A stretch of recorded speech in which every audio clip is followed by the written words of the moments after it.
Drunks Fight Werewolves, written by Luke Lewis Powell. Chapter 1. Don't drink, then fall into a river. Evan was walking home from a long night of drinking. It was way too late and he had work in the morning. He dragged his feet and clung onto the rail that went along the riverbank. Bags hung heavy under his eyes. As he walked, he began to notice a green light emanating deep within the river, pulsating. He stopped and stared. He leaned over the railing, trying to see what it was, but the water was too murky, too grimy, noting a foul smell coming from the river as he did so.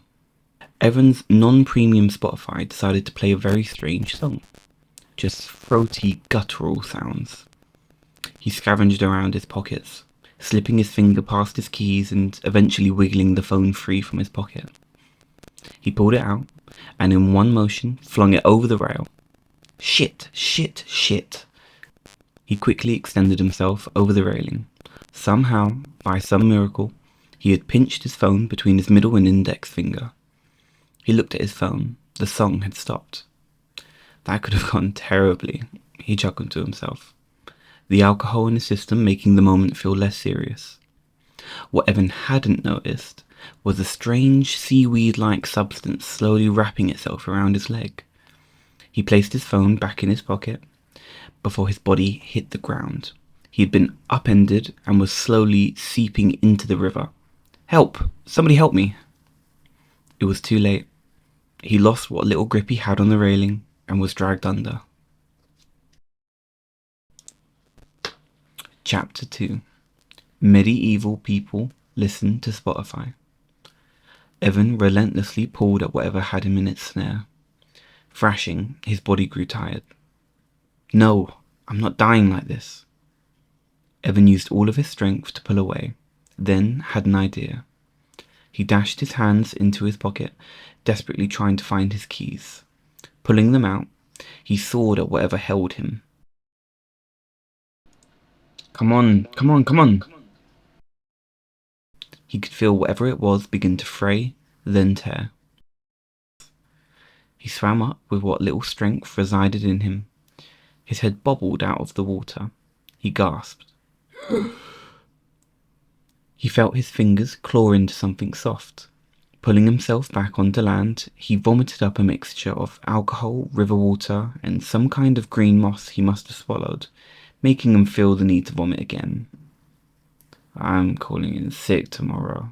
Wait, is it already tomorrow? What time is it? He mumbled to himself as he lay back on the sand. Sand? Then he opened his eyes. 2 moons sat in the sky above him. I've been spiked. He sat up and saw the ocean. Suddenly feeling a lot more sober, he stood, taking in his surroundings. Brushing himself off, he turned and began walking further inland. It was dark, very dark. The terrain shifted into land, then forest. While walking through the forest, he felt something he couldn't quite place his finger on.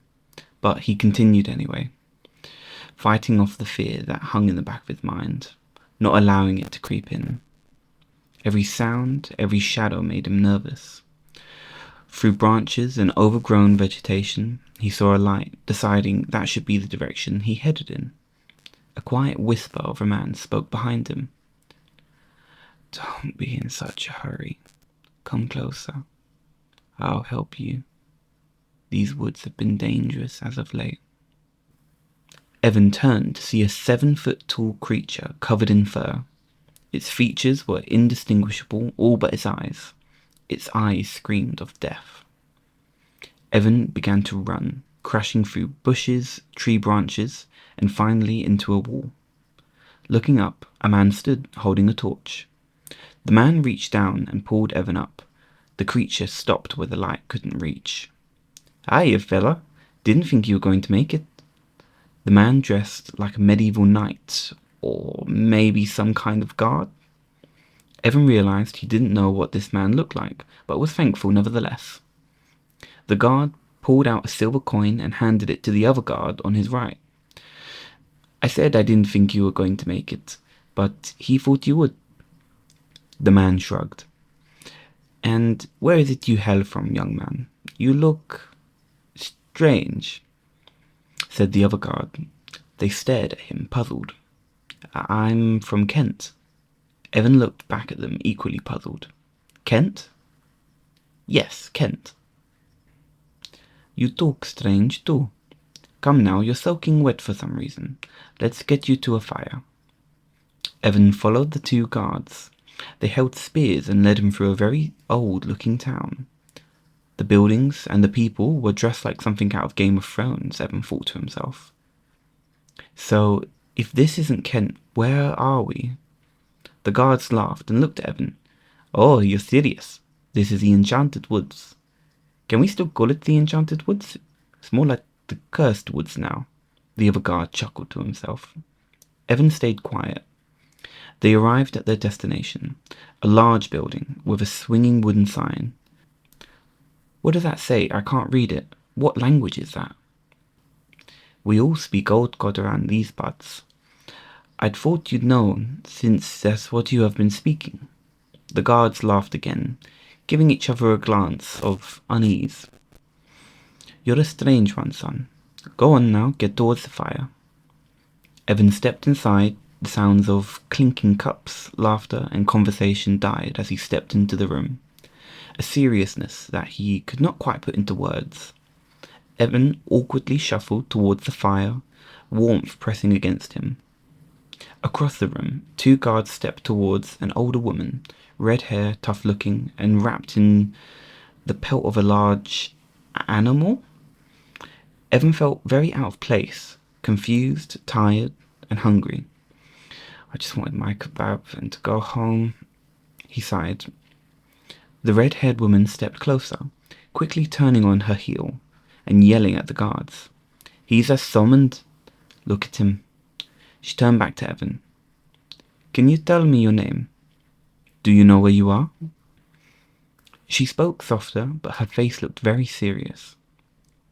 I'm Evan. I'm in the Cursed Woods? No, wait, the Enchanted Forest. She looked him up and down and began asking a long list of questions. Low power. His headphones were dying. Power off. The music he had turned down now burst out of his phone at max volume. Katy Perry's song, Last Friday Night, began to play on full volume for the entire room. Everyone in the room took a few steps back, even the scary-looking lady. Hey, it's okay, it's just my phone. Evan pulled his phone out of his pocket while raising his hands. And sorry, I don't think I got your name. Adrana is my name. What is a phone? Evan spent the next hour showing everyone the wonders of a smartphone, taking photos, turning the flashlight on and off. Everyone really seemed to enjoy that. And you can capture the image of a person in time forever. Impossible, one of the bar staff stammered out. It is clear why you have come to me now. Evan, you are to be the new keeper of the woods. You have been chosen to replace Billy. Billy? Who's Billy? Billy is the druid who protects the enchanted forest. He is the keeper of the land. At least he was. A larger threat is coming to Mirror, and Billy went to drastic lengths to find strength to protect us, but ended up succumbing to a vile magic that twisted and deformed him into a werewolf. Right. And you have been summoned here to slay the beast and return order to our lands. Right. Evan quietly panicked. Go to rest now, hero. You have a big day tomorrow. Everyone in the hall cheered for Evan, all the way to his room. Okay, well, I'm not doing that. He began looking for ways to climb out of his window. Then he looked up at the forest. Or, yeah, maybe not right now. In the morning, I'll run away. He laid his head down in bed and drifted off into long overdue sleep. Chapter 3. Dreaming of Green Women. Evan slept differently that night, the most peaceful sleep he'd ever slept. He fell into unconsciousness almost immediately. Heavy beating rang around him. As it went on, it became more human. A heartbeat. Green blood pooled at his feet before sucking itself into his body. Open wounds on his legs and arms filled with the green blood, then began to close. His flesh shifted a deep forest green. His body disintegrated into the earth. It felt as if thousands of years had passed. He grew into one tree, then another, feeling every moment of every tree's life. Feeling as people stepped past, as leaves began to shed. He felt himself become every blade of grass, every animal, every insect. He became everything. Eventually he opened his eyes, laying nude in a green field. 3 women approached him, no skin, no eyes, just 3 green silhouettes. Each of them spoke, one word at a time. Bring peace to the forest. Wake!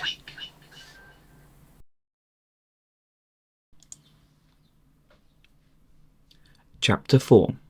How to be a Druid. Evan woke up, panting. Flashes of his dream came to his mind. Idrana pulled the door open and gasped. Flowers, vines, fruits and berries blossomed over every surface of the room. You really have been chosen. I think the forest likes you, she teased, picking a berry and then eating it. Very sweet. She laughed again. Come on, flower boy. We have a serious chat now. Come on, flower boy. We have a very serious chat now. Follow me. Evan stumbled out of his bed, the idea of running away forgotten, replaced by the lives he lived in his dreams. I was a tree, and then I grew into another tree, and then grass. I think I turned into the forest in my dream. Very nice. I'm glad you had a nice dream. Look, as much as we need this, we don't know you, and we need to if you're going to be the new guardian of the forest. How good are you with magic? Evan blinked and shrugged. Okay, look, you don't need to do much now, but you need to get to the hearthstone in the center of the forest. Don't worry about the werewolf. Dark creatures dislike sunlight, but you'll have to be quick. You'll leave today as dawn breaks with my 2 best men, Ragnar and Mike. Evan noticed that some people's names sounded very normal, while others sounded like Vikings. Okay, so I go to this stone, I touch the stone, and become a magical forest guardian person. Are you expecting me to kill the werewolf? And how do I know if I got the magic powers? Will something happen? What if I just die? Well, if you die, you die. It means you are not the right guardian. Right. What if someone else does this and I can just stay here and you have been chosen? You would be wise not to fight it. The forest has its ways of getting what it wants. She laughed. Evan did not. A warm bowl of oats were brought out to Evan. He thanked the man and noticed the berries that were growing off his bedroom walls were in the bowl of oats. Some kind of clear yellow drizzle laid on top, alongside freshly baked bread. Evan stood and spoke loudly. Look, let's just get this done and over with. Evan was now walking back into the forest he fled from hours before. It was much more beautiful during the day. Flutters of light snuck between leaves, illuminating the forest grounds. Birds sang melodies, and the air felt fresher. Stepping into the forest felt like a second home to Evan. Unsure if that's how he really felt, or if the strange dream had done something to him. He sighed, exhausted. He noticed other creatures that were not in his dream. What are those? Following his finger, they led to a tiny green creature. There were more of them. They waddled like penguins and had a dim glow. Each of the 5 creatures carried a berry, looking massive in their tiny hands. They waddled into a little cocoon-like nest. that even had a little door. That is a monster. Harmless, but not the same as an animal. Monsters have gores. These monsters are not worth killing. The gore is the size of a pea. No money to be made there. But they are quite adorable, said Ragnar, the giant, brutish-looking man covered in scars. Evan smiled at Ragnar, and they all silently continued. They must have walked for miles. Evan's feet began to hurt, but he did feel something. A beating grew, a sound as if it was in his head. Over there, the green light. Evan began walking faster. What green light? Look, we need to get back. It's getting dark. We've been out here all day, and before Mike could finish his sentence, he saw it. The Heartstone. It was pure white rock, with a crack running through it. A depiction of a woman was carved into the stone, in a meditation pose. Evan reached towards the stone before a blinding green light exploded from the crack. The stone healed. Evan's body slumped against it. Mike, I think we should grab Evan and let's go. Mike tried lifting Evan, but his body seemed far too heavy for his size. It was like he was now fused with the stone. I see you. A werewolf, as tall as a tree, was lurking at the edge of the clearing. Antlers began growing from its head, blood pooling out as it ripped through flesh. What are you doing at my shrine? We were just leaving. We are very sorry. Mike grabbed Ragnar's pelt and pulled him back slowly. Run. Run. Mike and Ragnar sprinted for their lives. Unlike Evan, they had grown up exploring the forest their entire lives. They quickly gained their bearings and made it onto a path. Ragnar pulled a sword from his back, Mike pulling out 2 battle axes, joining him. The wolf spitted the words out as if disgusted this was all they could manage. Mike's foot caught in a tree root. Ragnar stopped to help him up, but it was too late. The wolf had them. Razor-sharp claws barreled down towards them. They closed their eyes. Then nothing. They opened them to see Evan's entire body glowing green. An ethereal voice spoke through him. Go. Mike and Ragnar did not hesitate, picking themselves up and running. You tainted my gift. You will return to the dirt you came from. The 2 titans clashed, but Evan seemed to be winning. His movements swift, agile. His strength was inhuman. Thorny vines burst from the ground, entangling and dragging the werewolf into the earth. Evan stood still, the green light dissipating. The new guardian of the forest. The end. Thank you for listening to the short story. I would appreciate a like and if you subscribed. If you have any ways that I can improve these short stories, please let me know down below in the comment section. Thank you again.